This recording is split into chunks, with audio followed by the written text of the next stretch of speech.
Hello and welcome back to हाम्रो link. आजको यो भिडियोमा हामी हाम्रो लिङ्कको साइटमा एआई च्याटबोट कसरी डिप्लोय गर्ने भन्ने कुरा हेर्नेछौँ। र त्योभन्दा अगाडि वेबसाइटमा एआई च्याटबोट हुँदा के फाइदा हुन्छ त? सबभन्दा पहिले तपाईँले वेबसाइटमा लिस्ट गर्न नसकेका या त भिजिटर्सले सोध्ने एडिसनल क्वेसन्सहरूको एन्सर एआई च्याटबोटले दिन सक्छ। उदाहरणको लागि कोही भिजिटर राति वेबसाइटमा आयो र उसलाई सर्भिस या त प्रोसेसको बारेमा जान्न मन भयो भने तपाईँ अनलाइन नभए पनि एआई च्याटबोटले उसको क्वेसन्सको एन्सर दिन सक्छ।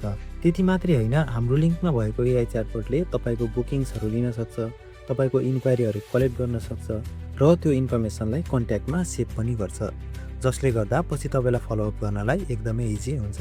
अब सोच्नुहोस् त, भिजिटर तपाईँको वेबसाइटमा आयो, प्राइसिङ हेऱ्यो, सर्भिस हेऱ्यो र कन्ट्याक्ट नै नगरी गयो भने के हुन्छ?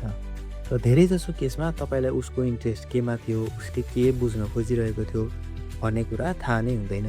तर एआई च्याटबोट प्रयोग गरिसकेपछि भिजिटर्सहरूले कस्तो क्वेसन सोधिरहेका छन्, कुन सर्भिसमा धेरै इन्ट्रेस्ट देखाइरहेका छन् या त कुन कुरा धेरै बुझ्न खोजिरहेका छन् भन्ने कुरा एनालाइटिक्सबाट हेर्न सक्नुहुन्छ। र यो इन्फर्मेसनको आधारमा तपाईँले आफ्नो वेबसाइटको कन्टेन्ट, मार्केटिङ स्ट्राटेजी र सर्भिसलाई अझै राम्रो बनाउन सक्नुहुन्छ। र यो एआई च्याटबोट हाम्रो लिङ्कको साइटमा कसरी सेटअप गर्ने, कसरी कस्टमाइज गर्ने र कसरी एनालाइटिक्स हेर्ने भन्ने कुरा स्टेप बाई स्टेप हेरौँ। भयो हामीले अघिल्लो भिडियोबाट बनाएको वेबसाइट र यो वेबसाइटमा चाहिँ यहाँनिर एआई च्याटबोटको अप्सन छैन र हामी चाहिँ यहाँ एआई च्याटबोट डिप्लोय गर्नलाई चाहिँ सबसे सुरुमा हामी जानुपर्ने हुन्छ हाम्रो लिङ्कको ड्यासबोर्डमा। र हाम्रो लिङ्कको ड्यासबोर्डमा तपाईँले अगाडि साइट बनाउनु भएको भने यस्तो इन्टरफेस आउँछ र यहाँ माथि टपमा हेर्नुभयो भने यहाँ क्रिएट भन्ने बटन छ र यो क्रिएट भन्ने बटनमा क्लिक गरिसकेपछि यहाँ एआई च्याटबोट भन्ने अप्सन रहेको छ। यो एआई च्याटबोटमा क्लिक गरिसके पछाडि यस्तो खालको इन्टरफेस खोल्छ र यहाँनिर साइट चाहिँ यो अलरेडी हाम्रो सेलेक्टेड हुन्छ, यो पेज पनि अलरेडी हाम्रो सेलेक्टेड हुन्छ र त्यस पछाडि यो चाहिँ अहिले हाम्रो अफलाइन छ। यहाँनिर हामीले यो अन गर्ने बित्तिकै डिप्लोय हुन्छ र त्योभन्दा अगाडि हामी यहाँ केही कुराहरू एडिट गर्नुपर्ने हुन्छ। जस्तै यहाँ एआईको नेम भनेको छ र नेममा म अहिले राखिदिन्छु र लोगो राख्ने अप्सन रहेको छ यहाँ र लोगो चाहिँ म अहिले राख्दिनँ किनभने यो नराख्दा नि हुन्छ। र कलर रहेको छ, म वेबसाइटमा अहिले ब्ल्याक कलर राख्छु। त्यस पछाडि पर्सनालिटी म अहिले यसलाई फ्रेन्डली नै छोडिदिन्छु र त्यस पछाडि बटन स्टाइलमा यो सर्कलै होस् र यो च्याट विथ असको च्याट विथ अस यसलाई यतिकै छोड्ने र यो कन्भर्सेसन स्टार्टर्स भन्ने छ, यो चाहिँ अहिले पछि हामी हेर्नेछौँ र यसलाई मैले यहाँ सेभ सेटिङमा गर्छु र सेभ सेटिङ गरिसके पछाडि यहाँनिर नलेज, तपाईँको साइटको बारेमा यहाँ केही नलेज दिनुपर्ने हुन्छ, जस्तै तपाईँको बिजनेस, तपाईँको सर्भिस, प्राइसिङहरूको बारेमा। र तपाईँले वेबसाइटमा हामीले अलरेडी एडिट गरिसकेको छ भने यहाँनिर अटो जेनेरेट भन्ने अप्सन छ, यहाँ चाहिँ एआईले अटो जेनेरेट गर्छ र यहाँ क्लिक गरिसकेपछि चाहिँ तपाईँको भएको यो साइटमा भएको सबै डिटेल्सहरू यसले फेच गरेर यहाँनिर लिस्ट गरिदिन्छ र यसले यसको लागि एकछिन वेट गर्नुपर्ने हुन्छ हामीले। ओके, र यसले चाहिँ अब हाम्रो साइटबाट यहाँ डिटेल्सहरू ल्याइसकेको छ, हेडो लिङ्क इटरी सुनसरी नेपाल भनेर हाम्रो एड्रेसहरू सबै। यहाँ केही मिस्टेकहरू पनि हुनसक्छ एआईबाट, तपाईँले एकचोटि यो सबै पुरै पढ्नुपर्ने हुन्छ। यहाँ एड्रेस नम्बरहरू कोही बेला मिस्टेक हुनसक्छ र यसलाई मैले अहिले चाहिँ सेभ गरिदिएँ सेकेँ। अब यसलाई सेभ गरिसके पछाडि हामीले यो डिप्लोय पेन भन्नेको अप्सनमा गएर यहाँनिर अन स्विच गरिसके पछाडि च्याटबोट इज लाइभ भनेको छ। ओके, हामीले यसलाई ओके गरेर हामी यहाँ गएर एकचोटि साइट रिफ्रेस गर्छौँ र रिफ्रेस गरिसके पछाडि हाम्रो यहाँनिर च्याट विथ अस भन्ने बटन आइसकेको छ। मैले यहाँनिर गएर हाई भन्यो भने यसले अब रिप्लाई दिन्छ र जस्तै मैले यसलाई वेयर आर यु लोकेटेड भन्यो भने यसले हाम्रो एड्रेस पनि दिन्छ, Itahari Sunsari Nepal. We also have a secondary office in Dharan. हामीले किनभने यहाँनिर दुईवटा एड्रेस आएको थियौँ, यहाँनिर पनि छ इटहरी अफिस र धराना। यो अनुसारमा यसले डिटेल्सहरू दिन्छ र इन्क्वायरीहरूको एन्सर पनि दिन्छ। र अर्को छ हाम्रो यहाँ कन्भर्सेसन स्टार्टर्स भन्ने, यसमा चाहिँ सुरुमै च्याटबोट अन गर्ने बित्तिकै सजेसन दिन्छ क्वेसनहरूको, त्यो चाहिँ तपाईँले आफै राख्नुहुन्छ। जस्तै फर इक्जाम्पल मैले यहाँनिर राखेँ what services do you provide भनेर राखेँ, एड गरेँ। मैले अर्को पनि राखेँ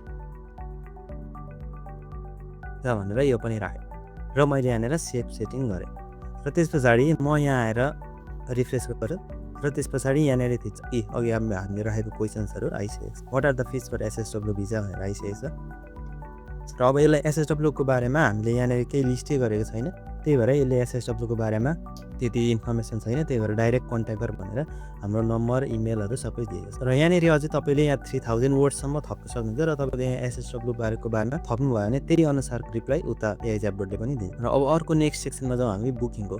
एआईबाट बुकिङ कसरी लिने भन्ने। र त्यसको लागि चाहिँ यहाँनिर एडभान्स्ड एआई क्यापेबिलिटिज भन्ने छ। यो एडभान्स्ड एआई क्यापेबिलिटिजमा क्लिक गरिसके पछाडि यहाँनिर अप्सनहरू खोलिन्छ।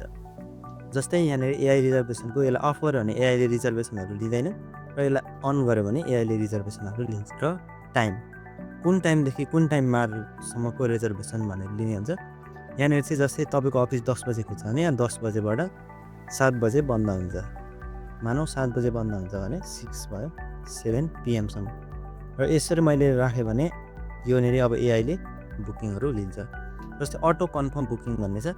यो चाहिँ तपाईँको बुकिङहरू आफै एआईले नै कन्फर्म गर्ने कि तपाईँले आफूले ड्यासबोर्डबाट कन्फर्म गर्ने भन्ने हो। र यसलाई चाहिँ अहिले मैले त्यतिकै छोडिदिएँ ड्यासबोर्डबाट आफैले कन्फर्म गर्नको लागि। र यहाँ नोटिफिकेसन्सको सेक्सनहरू चाहिँ यहाँ चाहिँ नोटिफाई गेस्ट भन्ने छ। जसले एआईबाट बुकिङ गर्छ उसलाई चाहिँ एउटा इमेल जान्छ बुकिङ फाइनल भइसके पछाडि तपाईँको बुकिङ यो डेटमा भएको छ भनेर। र अर्को चाहिँ नोटिफाई ओनर भन्ने छ। यसमा चाहिँ तपाईँलाई पनि इमेल आउँछ कस्टमरले बुक गर्यो भनेर। र यहाँनिर चाहिँ कस्टमर छ दसैँको बेला हामी छुट्टी हुन्छ, यो डेटको बेला हामी बिजी हुन्छ, यो डेटको बेला भ्याउँदैनौँ भनेर पनि यहाँनिर लेख्न सक्नुहुन्छ। र त्यो डेट लेख्नु भने चाहिँ त्यो डेटको अप्सन एआईले दिँदैन र त्यो डेटमा एआईले बुकिङहरू एभाइलेबल छैन भनेर आफै भन्छ। र यदि सेभ गरिसके पछाडि अब मैले यहाँ जान्छु र त्यस पछाडि मैले यहाँ भन्छु अपोइन्टमेन्ट भन्छु र यहाँनिर डेट र टाइम सेलेक्ट गर्न दिएको छ। अघि हामीले 7 बजीसम्म राखेको थियौँ, त्यही भएर 7 बजी मात्रै दिएको छ। हो जस्तै आज यहाँ 3 बज्न आँटिसक्यो, त्यही भएर यहाँ 3 बजेदेखिको मात्रै एभाइलेबल छ भनेर दिएको छ।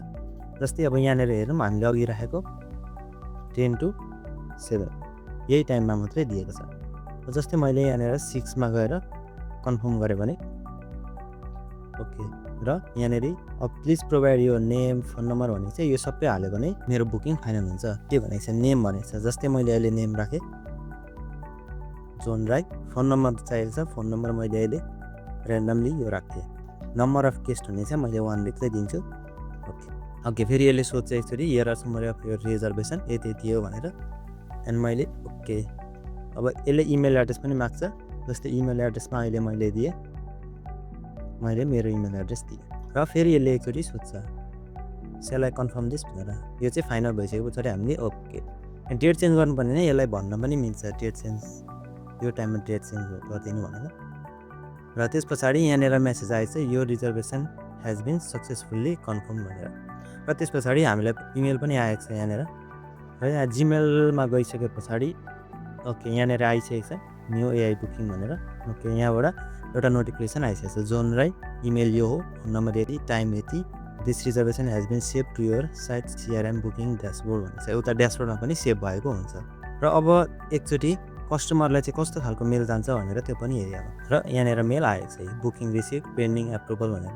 एप्रुभ भएको छैन, अघि हामीले त्यो एप्रुभ अन गरेको थिएन, त्यही भएर पेन्डिङ एप्रुभल भनेर आइरहेको छ। र लास्टमा थ्याङ्क यू फर चुजिङ हाम्रो लिङ्क गिटारी भनेर यस्तो खालको एउटा प्रोफेसनल इमेल पनि जान्छ कस्टमरलाई। त्यस पछाडि तपाईँले यसलाई एप्रुभ गर्नको लागि चाहिँ हाम्रो लिङ्कको ड्यासबोर्डमा आउनुपर्ने हुन्छ। र यसलाई अब काम चाहिँ यसलाई मैले ब्याक गरिदिन्छु। र त्यो ड्यासबोर्डमा आइसके पछाडि यहाँनिर एउटा अप्सन छ एआई एन्ड अल बुकिङ्स भन्ने। यहाँनिर क्लिक गरिसके पछाडि तपाईँकोमा भएको सबै बुकिङहरू यहाँ देखाउँछ। जस्तै अहिले भर्खर हामीले गरेको बुकिङ भनेको जोन राईको। र यहाँनिर स्ट्याटस भनेको पेन्डिङ छ, यहाँनिर रिजेक्ट पनि गर्न मिल्छ, एप्रुभ पनि गर्न मिल्छ। रिजेक्ट गऱ्यो भने चाहिँ तपाईँले के रिजनले रिजेक्ट गर्नुभएको भने त्यो कन्फर्म गर्न सक्नुहुन्छ। एप्रुभ गर्नुभयो भने यहीँबाट एप्रुभ हुन्छ। र त्यस पछाडि अर्को हाम्रो रहेको छ यहाँनिर इमेल क्याम्पेन्समा गएर यहाँ सिआरएममा हेर्नुभयो भने यहाँनिर देख्न सक्नुहुन्छ। जस्तै जोन राई यो युजर चाहिँ कहाँबाट आयो भने च्याटबोटबाट आएको। जस्तै अब तपाईँले जोन राईलाई फलोअप गर्नु पऱ्यो भने यहाँबाट एड गरेर इमेलहरू पठाउन सक्नुहुन्छ। जस्तै तपाईँको बुकिङको यस्तो यस्तो भएको छ भनेर यहीँबाट इमेलहरू पठाउन सक्नुहुन्छ डाइरेक्ट इमेल क्याम्पेन्समा गएर। र अर्को नेक्स्ट हाम्रो रहेको छ एआईको एनालिटिक्स कसरी हेर्नु। जस्तै यहाँनिर छ एउटा हाम्रो एनालिटिक्सको अप्सन। यहाँनिर क्लिक गरिसके पछाडि यस्तो खालको ड्यासबोर्ड देखिन्छ टोटल पेज भ्युज युनिक भिजिटर्सहरू कतिजना भनेर। जस्तै यहाँनिर गइसके पछाडि तपाईँले टोटल क्वेसन्स देख्नुहुन्छ 62वटा क्वेसन लाग्छ र त्यसमा बुकिङको लागि मात्रै 14वटा, प्रोडक्ट सर्भिसेसको 2टा, ग्रिटिङ्स 2टा र अदर्स भनेर आएको छ 2टा। यसरी अहिले हामीले तानतकै कुरा मात्रै गरेको छौँ, त्यही भएर यसलाई यति मात्रै आएको छ। पछि यहाँनिर कस्टमरहरूले सोधेको क्वेसनहरू जस्तै कुन कन्ट्रीको लागि भनेर आयो भने यहाँनिर तपाईँले अझै धेरै लिस्टहरू देख्न सक्नुहुन्छ। र अबको नेक्स्ट भिडियोमा हामी भ्लगिङ कसरी गर्ने र भ्लगिङको पेजहरू कसरी एड गर्ने भन्ने हेर्नेछौँ। हामीसँग जोडिनु भएकोमा धेरै धेरै धन्यवाद। यस्तै फ्युचर अपडेट्सको लागि सब्सक्राइब गर्न भने नभुल्नुहोला।